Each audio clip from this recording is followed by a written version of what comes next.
The Poppy Project was born out of an idea that had been done on other museums and churches and government buildings around Canada and other Commonwealth nations. The idea that we would cover the building in knit and crochet poppies for Remembrance Day.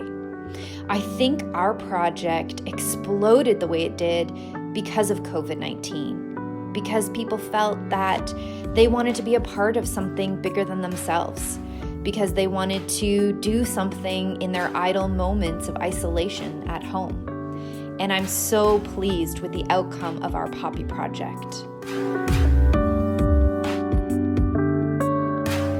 Hey, so it's Monday, and that means it is Poppy Donation Day. So every Monday I come in and track all of the poppies that had been coming in over the course of the week, put them in a spreadsheet, see where they're coming from in the world, and track how many we have, get a rough estimate of how long it took to make the poppies as well, because we're also tracking the number of volunteer hours that are going into this project. Fairly early on, we brought on Yarnspirations as a partner for the Poppy Project.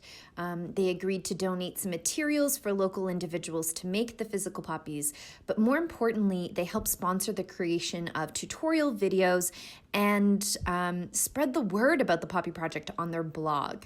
And from there, we found that other knit and crochet blogs across Canada and the United States picked up the story, and that's when things really started to get big for us. Hey guys, Christine here, just doing my weekly tallies of packages that came in for the Poppy Project, either in the mail or dropped off at the museum. And I just had to take a moment to share this amazing one. We got a package all the way from New Zealand. Can you see that? New Zealand! I just feel like this project has gotten out of hand in a way, because now we've got over 6,000 poppies coming from all over the world and all over every province and territory of Canada. And when you're working on them, I'm thinking, I wonder who made this one. Maybe it was some Indigenous person up in the Yukon or someplace, or maybe it was someone down in the Maritimes. And it sort of connects Canada to have all these poppies together. And I think it's going to be a beautiful, beautiful finish when they're hung on the museum. Hey everyone, it's Christine here. It is September 25th, and I just finished a massive poppy tracking session, tracking all of the poppies that you've sent in to us over the past week and a half or so. And I'm about to check our grand total right now. Knowing today how big it was, I didn't want to check until the very end because I'm really excited to see the total. And I thought I'd take a little video while I do it so that you guys can be a part of this big unveiling. All right, I'm scrolling to the top. Okay, so our tally as of September 25th, 2020 is over 10,000 poppies. It's crazy. As of November 2020, we have over 11,000 poppies with representation from every province in Canada, as well as the Northwest Territories, from 25 different states in the United States, as well as Denmark and New Zealand. And the poppies just keep coming. We get packages every day at the museum of new poppies to be added to our future project. And it wasn't until COVID-19 hit that I decided I needed to do something while I was stuck at home. So I bought some wool and made 3 dozen poppies. Actually, the project has helped me a great deal. It's given me something to look forward to, because we found it was almost like we were all in a fog, and there was nowhere or which way to go, what way, and this kind of gave us a bit of a guideline and said, hey, we can get together in our own homes to make something for a bigger project. That was a big part of sort of sustaining our sanity, I think, during COVID when we couldn't go out and socialize. And it gave us a connection, and we felt like we were doing something to be helpful and maybe to have a nice finish in the end. We certainly didn't expect as many as we got, did we? The Poppy Project has been a blessing for me for COVID-19. When we first got the project, it wasn't COVID-19 and I was excited then. But during COVID-19, my hands were flying because that's all we could do is sit. And while we were catching up on binge watching shows, I would sit there and crochet. After that, we started placing them on the netting. At first, it was at my house on the front lawn, and we were allowed 5 people during COVID. So that was tough. So now we're working in the courtyard here at the museum. That's just wonderful that we have all the support and, we're sharing stories about people in their families that are in the war. We have our freedom because of all these people. Monday morning and Thursday morning, we sit around, we attach these poppies, and everybody has a story to tell. They talk about a relative, an aunt, an uncle, a grandfather who was in one of the wars. The dedication of these women to the Poppy Project has just been astounding. They're members of the Sticky Needles Guild, museum volunteers, or just random members of the public who heard about the project and wanted to get involved.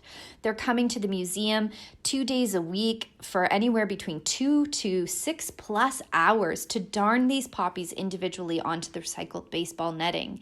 They're doing such a fantastic job, really taking their time so that we'll be able to display this piece for as long as possible. With all the poppies coming in from around the globe, we decided we needed a little bit of help with the display of them. We decided to call upon 2 local artists to help us with the design of the netting. We worked with Joanne Ring on the exterior piece, and she designed the exact location and size of each of the nets on the exterior of the building, and with Emily Andrews, who created a separate piece to be displayed on the interior of the museum in our lobby. The next thing we had to figure out was exactly how we were going to hang these poppy nets from the exterior of our 1874 stone building. And the hanging of these pieces is the culmination of many different community groups coming together to make it happen. Falcon Crane came on board and donated their time to hoist Ironworks Niagara up to the very peak of the building to install the necessary infrastructure for the installation. Then we had the Niagara Falls Fire Department come on board, and they have committed to the hanging and taking down of the poppy nettings every year, which allows us to continue this project for the foreseeable future. And we really couldn't have done it without these community groups coming together and donating their time to make this happen. The Niagara Falls Fire Department is proud to support the Poppy Project. We came out today to help them hang the poppies from the building. We feel the project went very well today.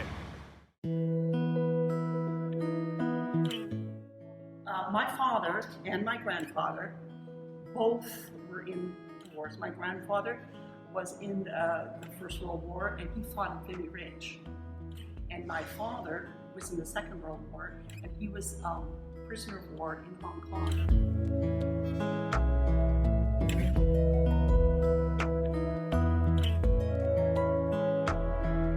Me personally, my grandfather was in the war and he served in Italy and over in Europe.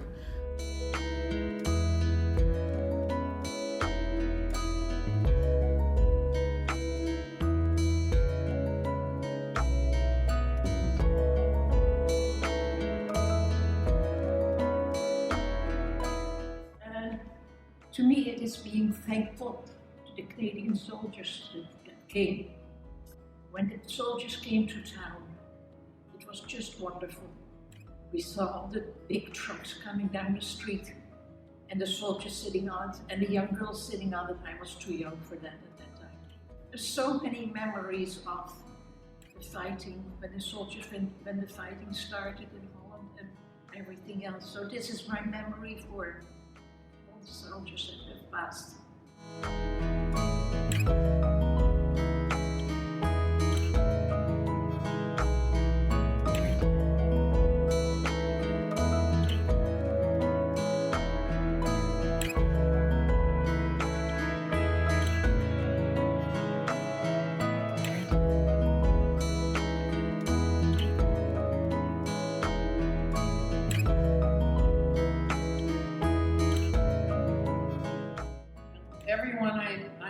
I thought of my dad. Of course, he was in the First World War as a private, and then he stayed in the militia all through, in the reserves all through the 20 years between the wars, and then he was training the troops, the Canadian troops in New Brunswick during the Second World War. So he was forever a military man. And I thought of him every poppy I did. I thought of him.